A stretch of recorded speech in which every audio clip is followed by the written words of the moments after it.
하나님의 말씀을 보시겠습니다. 신약 성경 데살로니가 전서 5장 19절에서 22절까지를 대독하겠습니다. 데살로니가 전서 5장 19절입니다. 성령을 소멸하지 말며 예언을 멸시하지 말고 범사에 헤아려 좋은 것을 취하고 악은 어떤 모양이라도 버리라. 아멘.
같이 기도하겠습니다. 할렐루야. 거룩하고 영광을 받으시기에 합당하신 하나님 아버지, 오늘도 주께서 사랑하시는 주의 자녀들에게 찬양으로 하나님 앞에 영광을 올려드릴 수 있도록 돌보아 주심을 감사드립니다. 하나님 아버지, 이 시간에도 주님 이 예배에 임재하시고 우리 성도들에게 하나님의 말씀이 선포되어지는 시간이 되게 하옵소서. 부족한 종의 입술에 파수꾼을 세우시기 원하오며 성령께서 지시하시는 대로, 성령께서 인도하시는 대로 주님 말씀 전할 수 있도록 돌보아 주시옵소서. 감사와 존귀와 영광을 주님 앞에 올려드리옵고 예수님의 이름으로 간절히 기도올리옵나이다. 아멘.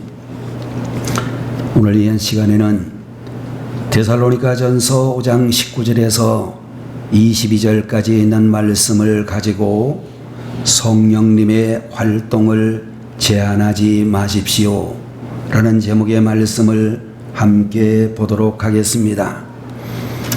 여러분들 요 사이에 전력을 생산하게 될 때에 이 전력을 어떻게 생산하느냐에 굉장히 말들이 많이 있는데, 옛날에는 주로 화력 발전소라 그래가지고 우리가 석탄을 떼든지 아니면 경유와 같은 그런 기름을 떼어서 발전을 하는 것이 굉장히 많이 있었지만 공해가 매우 많이 발생한다라는 그런 생각으로 이제 점점 전력을 생산하는 기술이 발전해 가지고 여러분들 세계적으로 원자력 발전소가 그 다음으로 굉장히 많은 발전을 이루고 있고, 요사이에는 정말로 우리가 태양광 발전이라고 해서 여러분들 우리가 자동차를 타고 가다가 보면 산이나 들판에 온통 태양광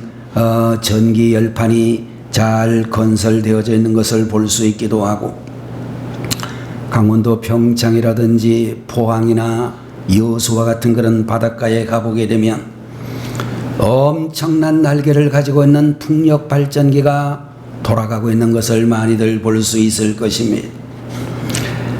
그 가운데서 여러분들 풍력 발전기 한 대에 그것을 건설하는 데에 엄청난 돈이 든다라고 하는데, 제가 한 10여 년 전에 강원도에 총회가 있어서 다녀올 때에 들은 이야기로는 풍력기 한 대 건설하는데 우리나라 돈으로 40억 이상이나 든다, 그런 이야기를 제가 들은 것 같습니다.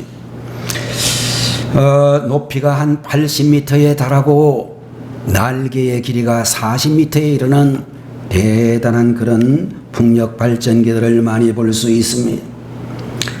그런데 여러분들 우리가 잘 아는 대로 태양광 발전의 가장 큰 문제는 태양의 빛이 있어야 발전이 된다는 것이고, 또 이같이 풍력 발전기라고 하는 것은 바람이 불지 않으면 별로 발전을 할 수가 없다라고 하는 그런 치명적인 약점이 있는 것을 볼 수가 있을 것입니다.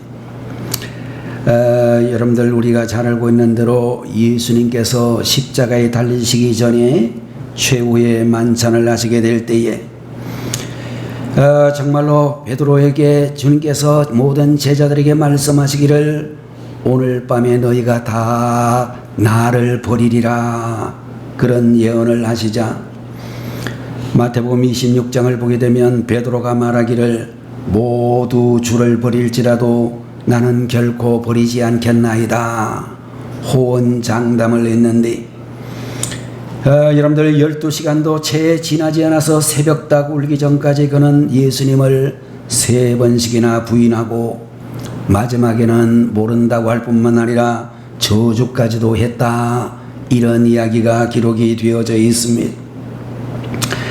예수님께서 십자가에 달려 돌아가시고 나자 예수님의 12제자들은 예루살렘에 있던 어느 집안에 틀어박힌 채 숨어 있었습니다. 그러다가 부활하신 예수님을 만나게 되었고, 부활하신 예수님께서 40일 동안 세상에 계시다가 감람산에서 승천하시기 전에 말씀을 들었는데, 예루살렘을 떠나지 말고 내게서 들은 바 아버지께서 약속하신 것을 기다리라. 요한은 물로 침례를 베풀었으나 너희는 몇 날이 못되어 성령으로 침례를 받으리라 라는 말씀을 듣게 되어졌습니다. 여러분들 예수님께서 제자들에게 성령의 침례를 기다리라고 했는데, 이 말씀은 바로 성령 충만함의 역사를 의미하는 말씀이라고 볼 수 있을 것입니다.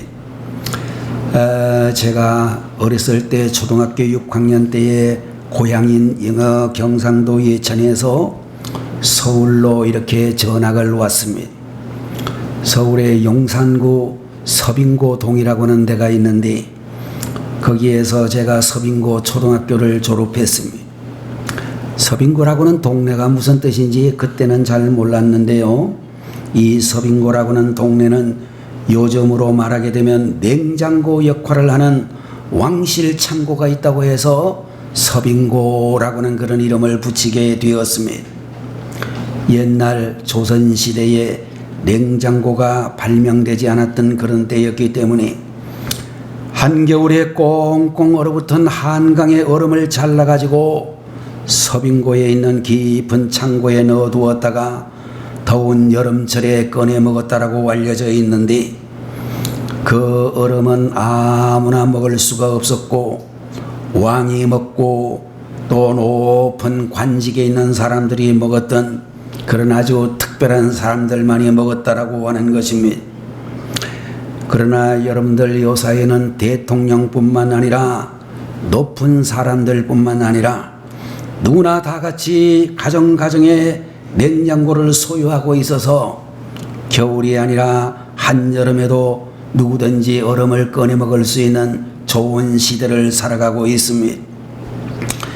여러분들 보혜사 성령님도 옛날 구약 시대에는 하나님의 말씀을 백성들에게 전하는 선지자나 백성들을 대신하여 하나님께 제사를 드리는 제사장이나 백성들을 인도하는 왕 같은 특별한 사람들에게만 성령이 임하셨다라는 이야기를 들을 수 있습니다. 일반 사람들은 대체적으로 아무도 성령의 역사를 경험하지 못했다라고 하는데 감람산에서 예루살렘으로 돌아온 120명의 제자들에게 성령이 임하셨다라는 말씀이 사도행전 2장에 잘 나타나 있는 것을 볼 수 있습니다.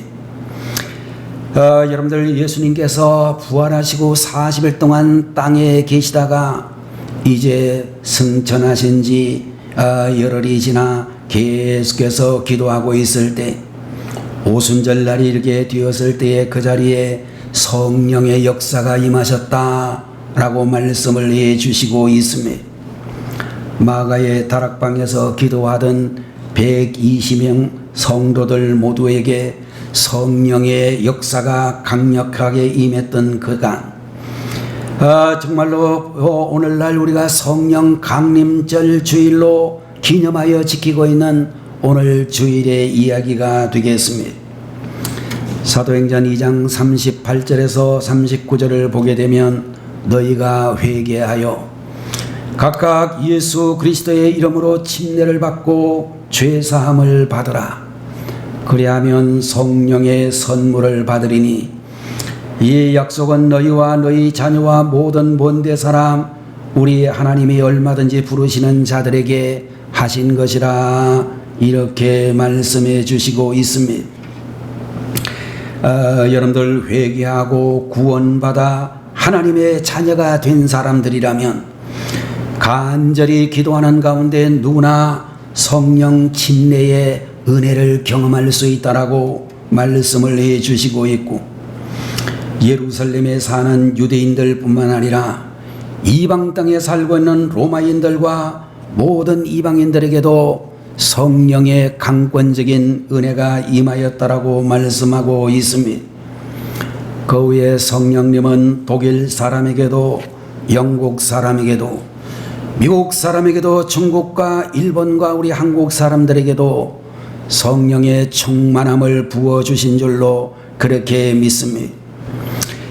여러분들 오늘 우리 주위에 살펴보게 되면 하나님을 믿는 많은 성도들이 있겠지만 성령님의 능력 가운데 살기보다 오히려 성령님을 슬프게 하는 성도들이 많이 존재하고 있다는 사실을 알게 되는 것입니다.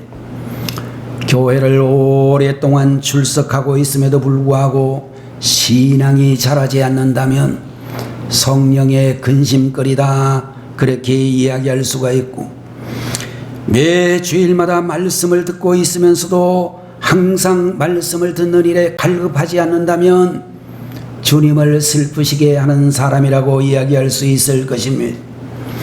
신앙생활 한 지는 오래되었지만 날마다 사탄과의 영적 싸움에 패배하여 시험에 빠져 있는 이들도 많이 있습니다.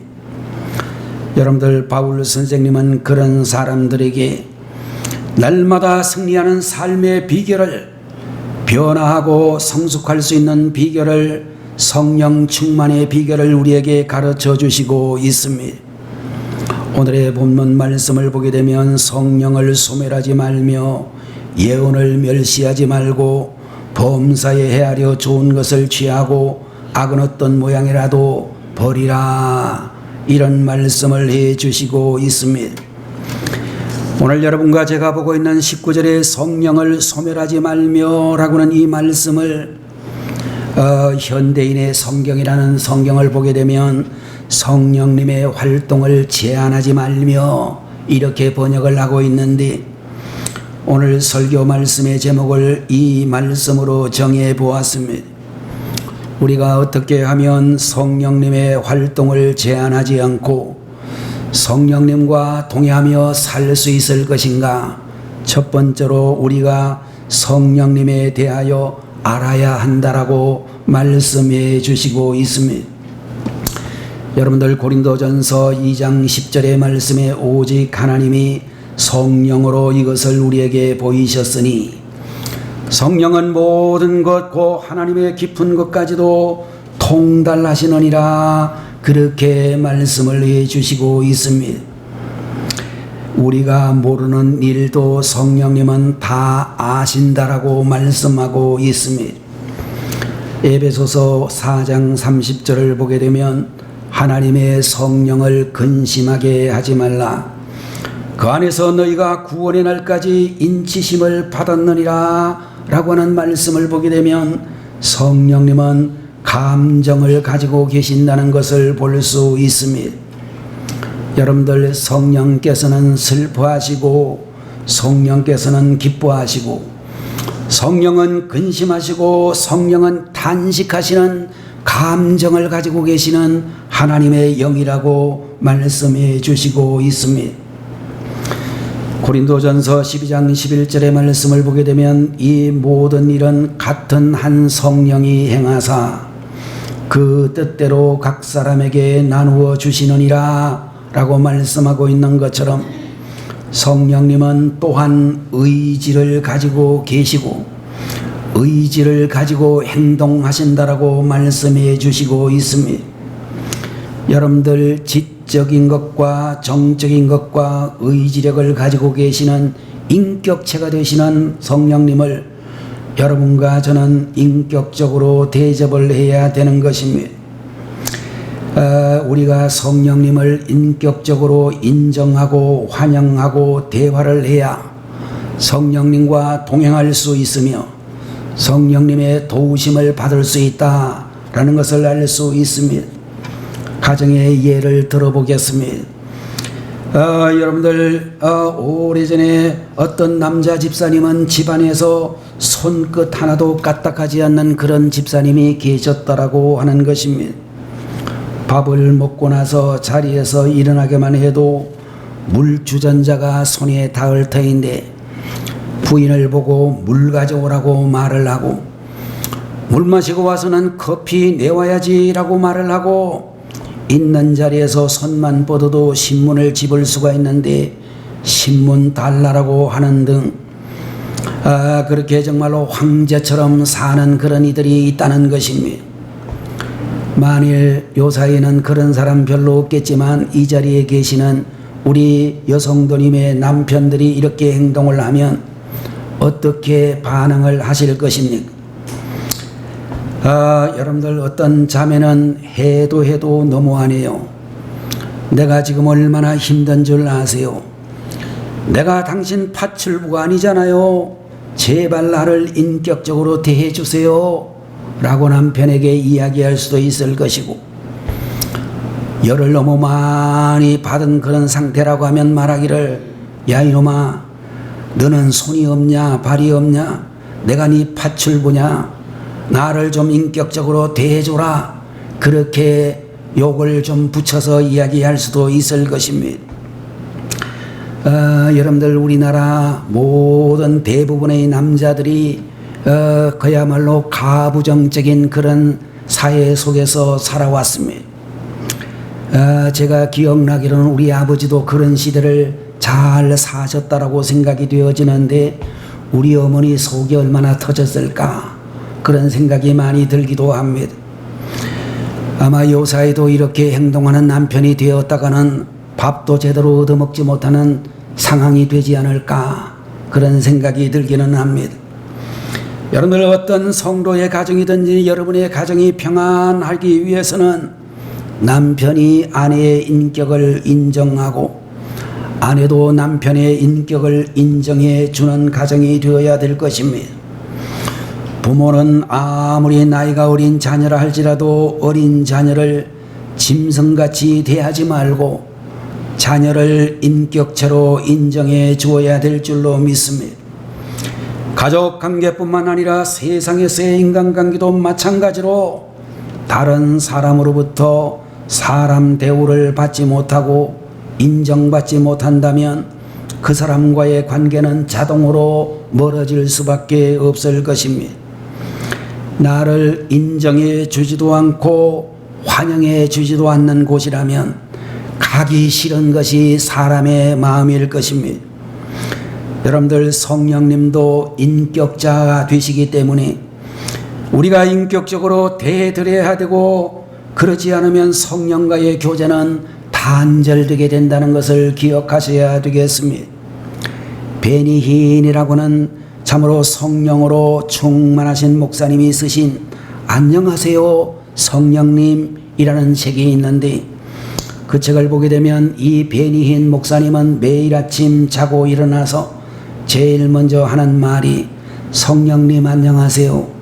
오늘 저와 함께 동행해 주시기 바랍니다. 그렇게 인사를 하고 매 순간순간마다 성령님 고맙습니다.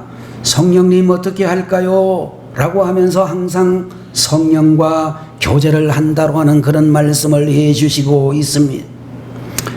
오늘 이 자리에 예배를 드리고 계시는 우리 성도 여러분들도 항상 영적인 인격체가 되시는 성령님과 교제하는 삶을 살아야 될 줄로 믿고 교회뿐만 아니라 집에서나 직장에서나 학교에서나 언제나 성령님을 인정하고 환영하고 모셔드리고 의지하며 사는 주의 종들이 되시기를 축원합니다. 두 번째로 우리가 참으로 우리가 성령님의 활동을 제한하지 않으려고 하면 어둠의 일을 따르지 말아야 한다라고 말씀해 주시고 있습니다. 여러분들 우리가 깜깜한 그런 실내라 할지라도 등을 켜는 순간 어둠은 사라지게 될 것입니다.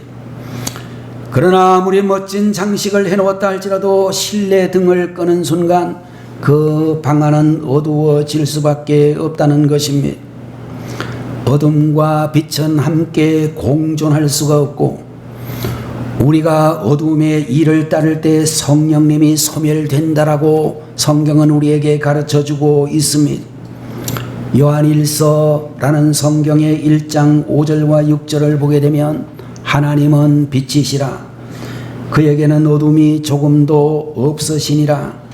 만일 우리가 하나님과 사귐이 있다고 어둠에 행하면 거짓말을 하고 진리를 행하지 아니한다라는 말씀을 해 주시고 있습니다. 여러분들 하나님은 빛이시기 때문에 어둠과 함께 계실 수가 없고 우리가 어둠을 쫓아가게 되면 어둠을 따르게 되면 성령 하나님이 소멸된다라고 말씀해 주시고 있습니다. 구약 성경 레위기 제11장 44절 45절을 보게 되면 나는 여호와 너희의 하나님이라 내가 거룩하니 너희도 몸을 구별하여 거룩하게 하고 땅에 기는 길짐승으로 말미암아 스스로 더럽히지 말라. 나는 너희 하나님이 되려고 너희를 애굽 땅에서 인도하여 낸 여호와라. 내가 거룩하니 너희도 거룩할지어다. 이런 말씀을 해 주시고 있습니다. 여러분들 우리가 살아가고 있는 이 세상은 지식이나 과학이나 돈이 능력이 되는 세상이 되어졌습니다. 그래서 정말로 좋은 학교를 졸업하려고 하고 좋은 직장에 입사하려고 하고 과학적인 능력을 가지고서 정말로 세상에서 출세를 하고 싶어하는 사람들이 많이 있을 것입니다. 그러나 여러분들 우리가 분명히 알아야 될 것은 예수님을 믿는 우리 성도들에게 있어서 진정한 능력은 세상 것에 있지 아니하다 라고 성경은 말씀해 주시고 있습니다. 여러분들 우리들의 능력은 컴퓨터를 누가 더 잘 다루느냐, 많이 배웠느냐, 얼마나 많이 벌어놓았느냐에 있는 것이 아니라 우리의 능력은 레위기의 말씀처럼 거룩함에 있다, 이렇게 말씀해 주시고 있습니다. 여러분들, 세상에서 제일 무서운 사람은 돈이나 권력을 가지고 있는 사람이 아니라 깨끗한 사람이라고 생각이 되는 것입니다. 성녀 귀용이라는 책에 잔느 귀용이라는 프랑스의 한 여인이 나오는데, 이 여인은 귀족의 집안에서 태어났지만 예수님을 믿고부터 귀족의 신분을 버렸습니다. 머리를 싹둑 자르고 실크 비단 옷을 벗어던지고 무명의 옷을 입고 주님의 복음을 전하는 전도자로서 살아갔습니다. 여러분들, 요사이 우리 여자분들을 보게 되면 예뻐지려고 굉장히 많이 노력을 하고 있는 것을 볼 수 있습니다. 좋은 화장품을 쓰고 좋은 여러 가지 PT를 받으면서 몸매를 잘 관리하려고 애쓰고 예뻐지려고 노력하는 사람들을 많이 볼 수 있습니다. 프랑스의 귀족 출신의 여인이었던 잔느 귀용이라고는 이분은 그런 사람이 아니었다는 것입니다. 어느 날 목이 좀 패여 있는 옷을 입고 외출을 했는데 거리의 남자들이 휘파람을 불고 곁눈질을 하면서 쳐다보고 있는 것을 보고 크게 실망한 이 잔느 귀용은 집으로 돌아와서 울면서 이렇게 회개를 하고 서원을 했다라고 하는데, 하나님, 내가 남자들을 유혹하는 죄를 지었습니다. 다시는 평생 동안 목이 파진 옷을 입지 않겠습니다. 그러면서 이렇게 정말로 경건한 삶을 평생 동안 살았다라고 하는 프랑스의 잔느 귀용이라는 부인의 이야기를 들을 수 있습니다. 그는 그녀의 인생에 우리 하나님의 성령이 강력하게 역사하시고, 누구든지 잔느 귀용이라고 하는 이 여인을 만나기만 하면 가슴이 뜨거워지며, 그와 함께 일주일만 같이 생활을 하게 되면 모든 사람들이 예수님을 믿는 사람으로 변화되었다, 그런 이야기가 기록이 되어져 있습니다.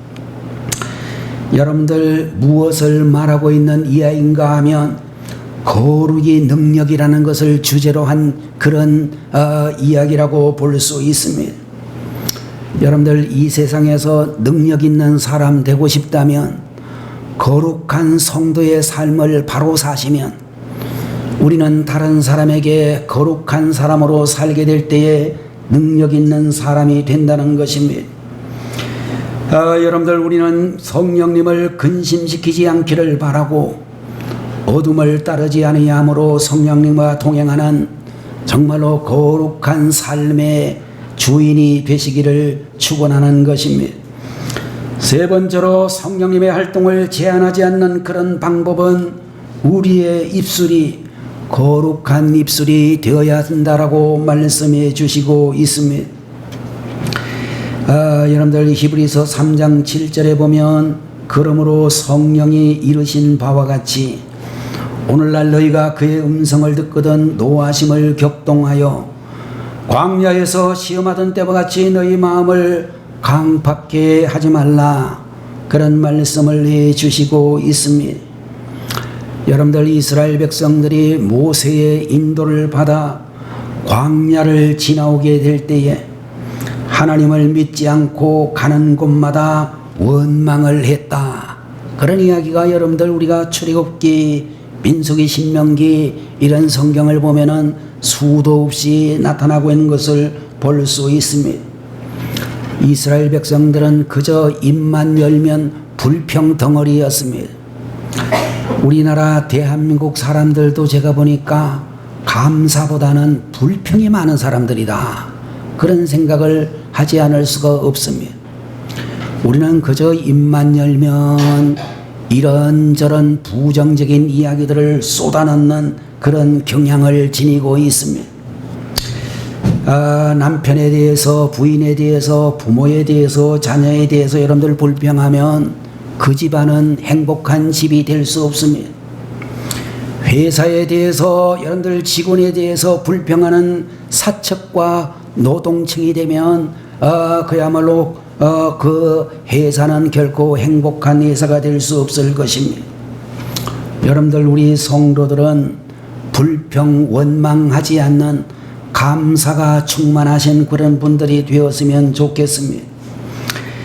여러분들 그 원망과 그 불평으로 말미암아 애굽에서 나온 사람들 중에 여호수아와 갈렙 두 사람을 제외하고 어느 누구도 약속의 땅에 들어가지 못했다라고 성경은 우리에게 말씀해 주셨습니다. 오늘 이 시간 여러분 자신을 스스로 자가 진단을 한번 해보셔야 되겠는데, 나도 입만 열면 이스라엘 백성들처럼 원망하고 있지는 않은가? 입만 열면 이스라엘 백성들처럼 불평을 쏟아내고 있지 아니한가? 그렇게 여러분 자신을 진단해 보시면 좋겠습니다. 원망과 불평은 백해무익하고 어떠한 유익도 없다라고 성경은 우리에게 가르쳐 주고 있습니다. 여러분들 성령은 거룩한 영이시기 때문에 원망과 불평과 탄식과 부정적인 입술을 가진 사람 속에는 결코 역사하지 않으신다라는 것을 기억해야 되겠습니다.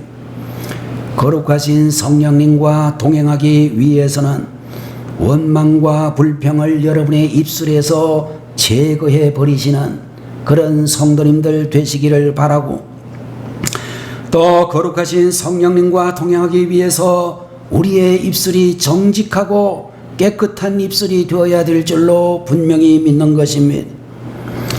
어떤 유머집을 보았는데 거기에 보니까 서로가 서로에게 불만족스럽게 생각하는 목사님 부부 이야기가 기록이 되어져 있음을 볼 수 있었습니다. 목사님도 사모님도 목사님은 사모님에게 불만이 많고 사모님은 목사님에게 불만이 많은 분이었다는 것입니다. 목사님 가정도 그 모양이니까 우리 집사님들이나 권사님 가정 보고 뭐라고 말할 자격도 없기는 없는 것 같습니다만은 하여간 그 이야기를 한번 들어보시면 좋겠습니다. 어느 날 밤 그 목사님 가정에 베드로라고는 주님의 제일 가는 사도가 방문을 하셨습니다. 그리고 베드로가 목사님과 사모님의 말하기를 무엇이든지 소원을 말하면 다 들어줄 테니 소원을 한번 말해보라고 그렇게 이야기를 했습니다. 그랬더니 목사님도 똑같이 사모님도 똑같이 말하기를 제발 배우자를 바꿔달라고, 남편을 바꿔주면 좋겠다라고, 부인을 사모님을 바꿔줬으면 좋겠다라고 이야기를 했습니다. 여기 앉아 계시는 우리 부인들 보고 한번 물어보면 비슷한 대답이 나올 것 같기는 합니다. 그래서 베드로는 사모님에게 말하기를 사모님께서는 어떤 목사님이 당신의 남편이 되었으면 좋겠습니까? 그렇게 이야기를 했더니 사모님이 침대 밑에서 자물쇠로 꼭꼭 채워진 상자 하나를 열어 보여주었습니다. 그 상자 속에는 계란이 7개가 들어있었고 동전이 몇 개가 들어있었고 그리고 1,000원짜리, 만원짜리, 10만원짜리 수표가 몇 장씩 들어있었습니다. 베드로가 질문하기를 아니 침대 밑에 웬 계란을 넣어두었습니까? 그렇게 했더니 사모님이 말씀하기를 우리 목사님이 주일날 설교하시다가 설교를 죽을 쏠 때마다 내가 계란을 하나씩 넣어둔 것입니다. 나도 사람인데 좀 은혜가 넘치는 설교를 풍성히 맛보며 살고 싶습니다. 그렇게 대답을 했습니다. 베드로가 그 사모님 보고 말씀하기를 아니 계란이 7개라면 평생 목회하는 중에 죽순 게 7번이고 10만원 수표짜리 수표는 그래도 홈런 친 설교인 모양인데 이 정도면 괜찮지 않습니까? 그랬더니 사모님이 말씀하기를 아닙니다. 그게 아니고 계란이 한 판씩 쌓일 때마다 4판 돈입니다. 그렇게 이야기를 했습니다. 이번에는 목사님 차례가 되었는데 목사님은 어떤 사모님을 원하십니까? 라고 했더니 목사님이 대답을 하기를 자기 할 일은 하지 않고 간섭이나 하고 늘 불평이나 달고 다니는 아내는 이제 진절머리가 납니다. 조선시대 여자처럼 순종적인 아내를 하나 보내주십시오. 거기다가 얼굴도 예쁘고 지성적이고 겸손하고 헌신적이고 부지런하고 음식 솜씨까지 갖추면 좋겠습니다. 그렇게 베드로에게 대답을 했습니다. 목사님의 말을 자세히 듣고 있던 베드로가 뭐라고 대답을 했을 것 같습니까? 이렇게 대답을 했습니다. 그거는 안 되겠습니다. 세상에 그런 여자가 있으면 내가 데리고 살지 왜 당신에게 주겠소? 그렇게 이야기를 했습니다. 여러분들 불평만 하고 살아가는 사람에게는 천국에 데려다 놓아도 불평한다는 것입니다. 감사하는 사람은 지옥에 데려다 놔도 감사하며 살아갈 수 있다는 것입니다. 원망 불평은 거룩함을 나타내는 것이 아니라 감사하는 인격이 거룩한 것이라고 가르쳐주고 있습니다.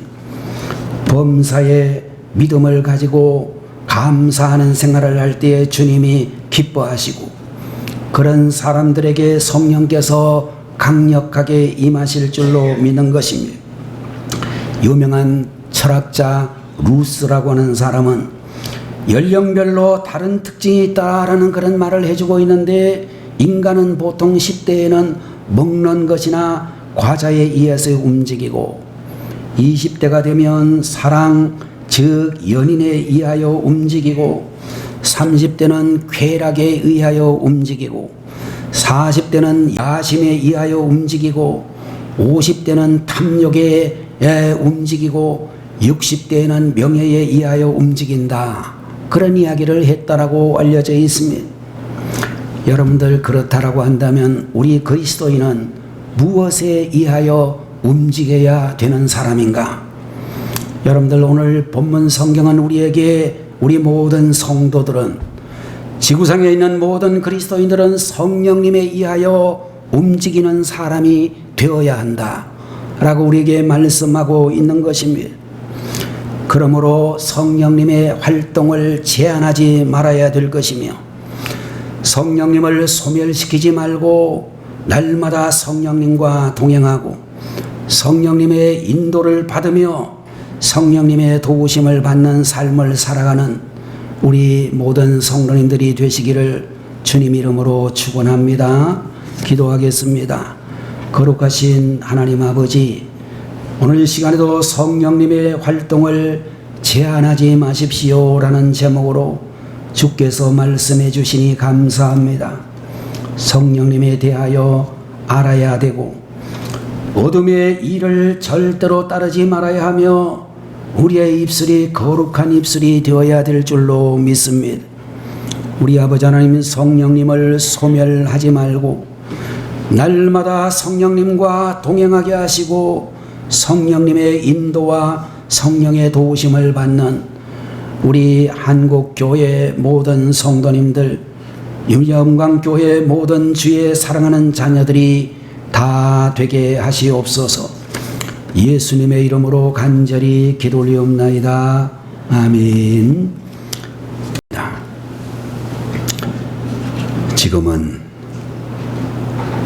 우리의 죄를 대속하기 위하여 십자가에 달리시고 우리를 죄로부터 구원하여 주신 우리 주 예수 그리스도의 무한하신 은혜와 하나님 아버지의 극진하신 사랑하심과 오늘도 저희들의 마음속에 들어오셔서 감동 감화해 주시는 성령님의 놀라우시는 종이 성령 강림 주일 예배를 드린 하나님의 모든 백성들 머리 위에 지금부터 영원 무궁토록 함께 계시기를 간절히 축원하옵나이다. 아멘.